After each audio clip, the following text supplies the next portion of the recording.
Look in on part 2 as Gohanna L is helping a version of Broly Jr. fight off against an army of legendary Super Saiyans.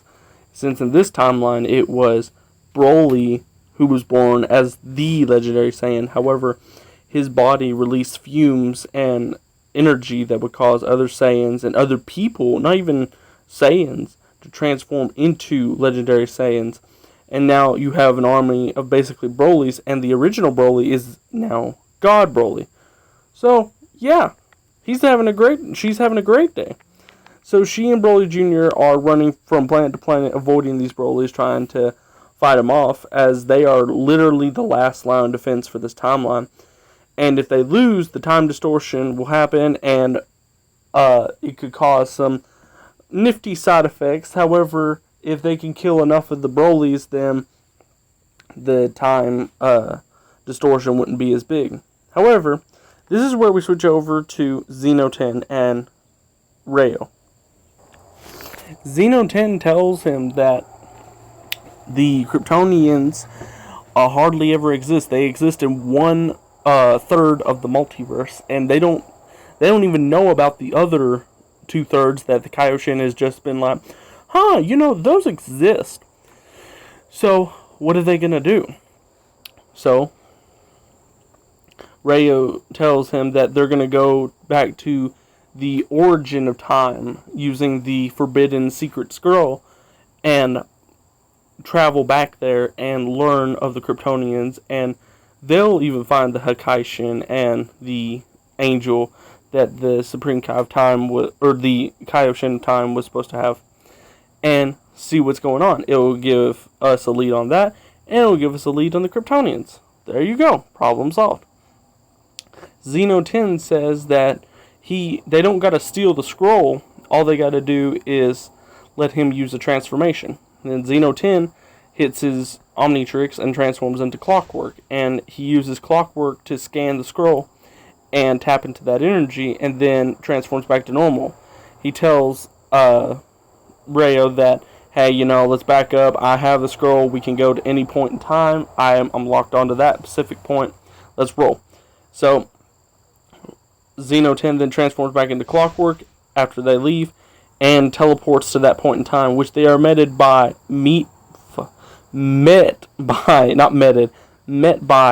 a odd image. They are met by 3 gods of destruction looking like creatures standing in a void of creation. And then they also see a black Beerus-like god standing in the background, simply just there meditating, as apparently this is the origin of time. And so we see that Rayo and Xeno start asking about where does the Kryptonians come in on this, which is where Clockwork says that they need to look at the one fat yellow panda looking one on the ground. That will be their key to figuring this all out. Rayo and him then stare intensely, as we then pan back over to Gohanna L, who has just defeated a whole swath of Brolys using her legendary Rose form, and there's no way to save the timeline, and so she sets off a chrono bomb and takes Broly Jr. and teleports him out of there using distortion transmission, basically an upgraded version of instant transmission that could help him teleport out of time, and teleports back to the time nest, bringing Broly Jr., bringing him onto the time patrollers if he wants, and if not, they can send him back to a timeline where he will be happy. Which, it's better than dying. However, as Broly Jr. is getting adjusted to this, Gohanna L notices that her brother isn't here, and she goes to find her mom and dad, and Goku and Power Girl tell her that no, they haven't seen him. He was hanging out with Xeno 10. And then Gohanna runs to Conton City and is like, hey, has anybody seen Xeno 10 or her brother? And they're all like, no, what's going on? Which causes Gohanna L to get worried. Meanwhile, back with Xeno 10 and Rayo and Xeno 10 get the story of Rao, where we see that Rao is actually that yellow panda, and we see that the Hakaishin of Time has demoted him. He used to be the god of light and giving and whatnot, which is usually represented by a bright white or yellow or blue light that means, prosperity or whatnot. But he would bring furbish and great things to a land. And he's being demoted from a god of creation or a god of blessings to a mere race he created, the Kryptonians. Which is where we see that he was giving many blessings to the race known as the Kryptonians, such as optic energy blasts, amazing strengths, feet, and whatnot. And he literally littered the entire multiverse in every universe, in every galaxy and solar system, with a sun, the thing that gives them energy. So, the Hakaishin of Time decided to infect some of them with ones that won't work so they can be killed. However, at the same time, there was way too many and he wasn't going to waste his time on that. But it's basically a screw you because of it. The yellow panda got demoted and turned into a human form, which is what we come to know as Rao. And he was never to be a god of blessings again. And the evil Hakaishin tells him, or the Hakaishin of Time is just like, you know what, screw you. You're going to live with your people in just some random timeline. And your people will be forever cursed to have a horrible existence. Either they will be wiped out, there will be one survivor, or they're just not going to exist. Like, just no. Or they'll never evolve, or they'll be too afraid, or something. Just something to screw over the Kryptonians in every universe, one way or another, which is extremely powerful to do. And then Rao was kicked out, and then he landed in the timeline we know. He raised an empire, and you know the rest of the story. Which is where we see the Hakaishin of Time in this flashback notice Rayo and Xeno 10. So it's like, oh no, because this guy is broken powerful.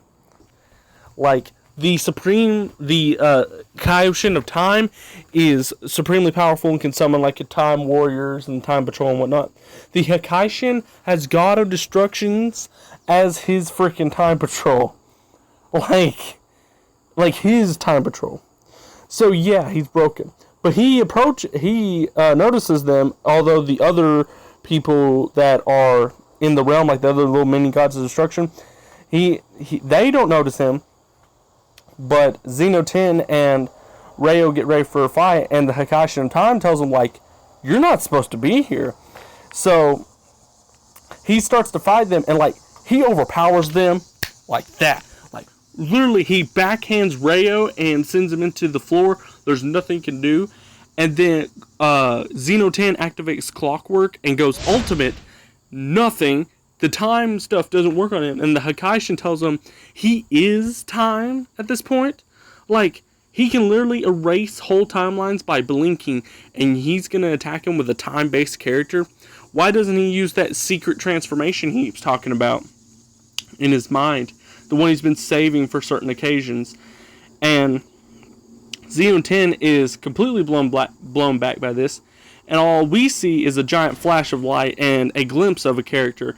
And the Hakaishin of Time questions what he was doing as time resumes normal in the flashback. Rayo was knocked out, and when he wakes up, he's mad and erupts into Super Saiyan. However, the Hakaishin of Time is not around, so it's like, okay, cool, we have a second to breathe, blah, blah, blah. And Xeno tells them, like, that was way too close. And Rayo gets madder because he activates Super Saiyan out of rage and didn't think about it, which he don't like to activate because that gives into his Saiyan side. So he turns back to base form. Xeno 10 says that now that they know this, they can find a way to fix it. And Gohana L walks in and says, find a way to fix what? What did y'all do? Xeno 10 tries to blow off everything, but oh, no, we were talking about, something not as serious as reshaping the entire multiverse. Nothing like that.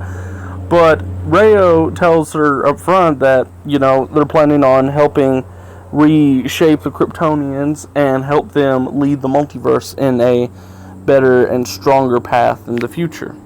Which we see that Gohanna L feel betrayed. She's like, I trusted you. You said that we were past this. We didn't have to deal with things like this. Like, I thought they found peace.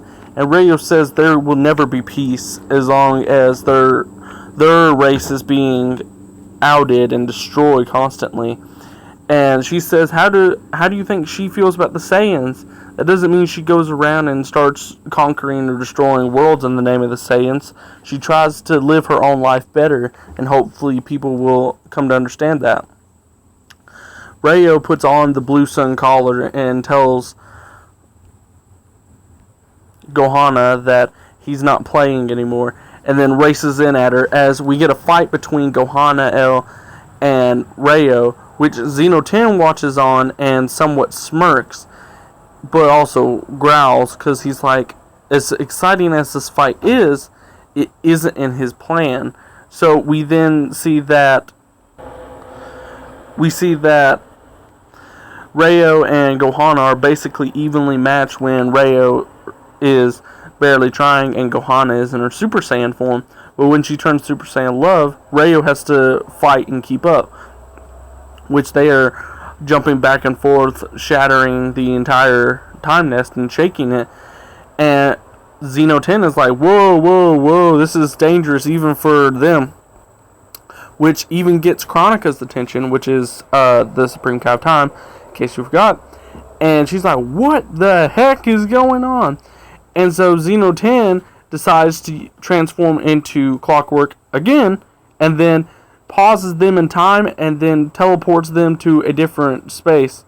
And Kronika has many questions for Xeno 10, as we then see Goku and Supergirl show up like, what the yeah, they're just like, what the heck, man? So we then cut back to Rayo and Gohanna fighting, which Gohanna is lecturing him, telling him that they can be better than this. They are better than this. They don't have to be like this. And Rayo says that the Kryptonians are the strongest in the entire multiverse, and he's about to prove it right now. He will defeat her and prove that his Kryptonian power is better than her Saiyan power, which he then uppercuts her and then sends her flying through the void. They keep fighting and hitting each other over and over. However, Gohanna activates Kaioken and holds a slight edge, and instantly the tide of battle has turned, and we see that Rayo starts using more and more Kryptonian abilities, such as laser eyes and then freeze breath and whatnot. However, she's able to overpower him. He's still using them, and they're able to be formidable against them, causing the fight to be almost even, but Gohanna holding a slight upper hand. However, this all changes whenever Rayo turns Super Saiyan on top of his Blue Sun collar, which they then keep punching and hitting, and they just go back and forth, and the tide of battle has not changed. However, as they keep pushing, they make a giant cloud of energy, which we then look back and we see that Xeno 10 is reverted back to his form, and Kronika and Goku and Supergirl are all just like, what? After he explains that Rayo was the bad guy and took him on this whole Kryptonian crusade and la la la la la. And Goku says that it's time. He needs to use that transformation. He needs to get a hold of his kids. And Supergirl tells him that she doesn't like him using that transformation. He's barely mastered it, and he becomes highly unstable while using it. Plus, against the kids, Kronika then shows them a glimpse of the battle and sees how powerful they are, and Goku says that it's no choice, it's their kids, he has to stop them. And Supergirl says that if he gets overpowered by them, she wants to try talking to them. So Goku nods, and then he uses instant transmission and teleports into the scroll where they're fighting, and he gets between his two kids and says, stop. As Xenogoku gets between his kids, he meditates and thinks somewhat about how he came to be. He remembers that the first time Kronika pulled him from the timeline, He was a rogue entity. He had accidentally deviated and they needed more enforcements. So she used a timeline where Trunks was from and pulled him from it. And he trained from the Cell games onward. His future was changed, and he learned to tap into Super Saiyan 3, Super Saiyan 4, even Super Saiyan God temporarily. However, none of them truly fit him. Not until he achieved it. He achieved it while training with Supergirl. She was the only person, when she was trying at her best, that he knew he could stand against and still be able to hold back on. A perfect balance. A yin and a yang. And as Goku gets ready to reveal this transformation, he roars, blowing back his kids. And Kari tells him to not fight them. Don't stop him. Her brother has gone off the hook and she's going to ring him in. Goku tells her, no, that is not the way to do things. And Ryo doesn't even give Goku a response. He just charges in at his father and swings at him. However, Goku uses the power of this form, which he has not unleashed yet, but he's channeling it through his base form. It's basically when Goku's hair went black and stood up like a Super Saiyan, except it was just him channeling the powers. He wasn't fully Super Saiyan. This is basically that, but with his new form. He dodges his son's attack and throws him down into the void and then blasts at him. And Kari comes up and tells him that this isn't the way to do things. She's going to do it like a true Saiyan. However, Goku tells her that what happened to leading her own path. He then hits her back, and then they both stand in awe as they see their father tell them that this fighting stops now or they're going to get hurt.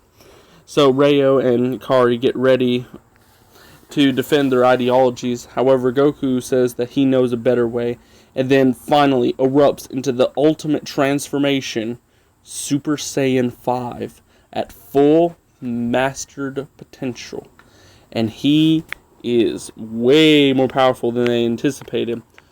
Goku says that he always knew that his daughter had doubted him and even somewhat looked down on him because he never wanted to go down a God's path like how she did to obtain Super Saiyan love.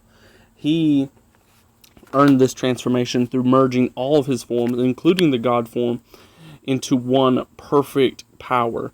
He is now far more powerful than either of them, even while Ryo's in Super Saiyan and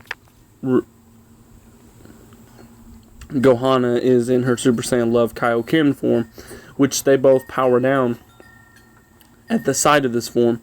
However, Ryo is more angered that he had to use Super Saiyan to keep up with his sister, and that the Kryptonian power was not enough, and he lunges at his father. However, his father's ki barrier is so strong that Ryo can't even break through it. He then glares at him and knocks them both out. And Goku then reverts back to his base form and says, phew, he did not want to have to hurt his own kids. He then picks them up and then teleports them back to the time nest, leaving Xeno 10 to have many, many questions, but everyone to be overall relieved and somewhat saddened by these events. Goku says that he did not hurt the children, they were simply knocked out. He didn't touch them. And then he tells Supergirl that he's glad they was able to come back. However, Supergirl is busy holding her children, questioning why in the world would they do this, and Goku says he has a good idea on who the culprit is.